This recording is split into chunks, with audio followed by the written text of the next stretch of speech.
Les bibliothèques universitaires sont des bibliothèques publiques, on ne le sait pas assez. De ce fait, elles sont ouvertes à tous sans restriction. Cela signifie que n'importe qui peut venir lire ou étudier sur place gratuitement. Pour emprunter ou utiliser les services de la bibliothèque, en revanche, il faut faire partie de l'université, être étudiant, enseignant ou personnel administratif, ou bien s'inscrire comme lecteur autorisé. Là, c'est payant. Mais il faut dire quand même que pour les étudiants aussi, c'est pas gratuit puisqu'ils payent les frais d'inscription à la bibliothèque à l'intérieur des frais d'inscription à l'université.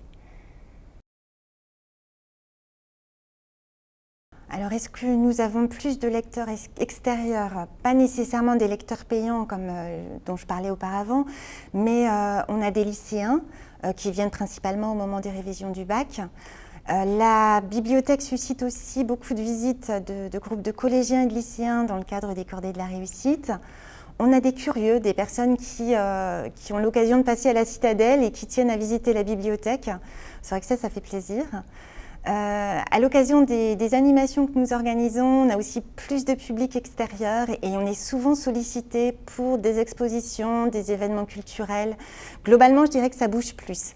Il y a une forme d'appropriation des lieux par les acteurs du monde éducatif en général et pas seulement par la communauté universitaire.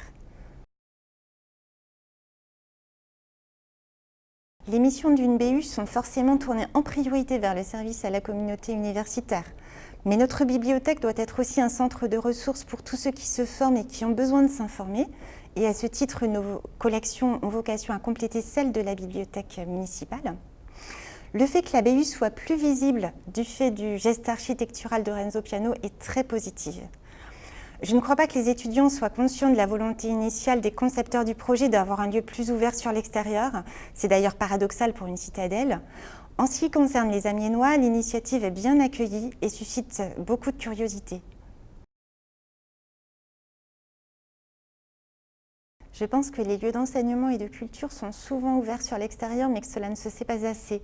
Avec l'ouverture de la citadelle, on a beaucoup parlé de la bibliothèque et c'est une excellente chose.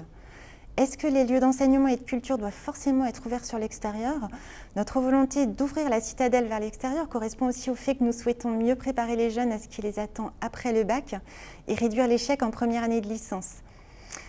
Par ailleurs, l'université accueille depuis longtemps des personnes sans condition d'âge ni de diplôme qui peuvent s'inscrire de plein droit et assister à des conférences, des cours, des ateliers et aussi suivre en auditeur libre les cours dispensés aux étudiants.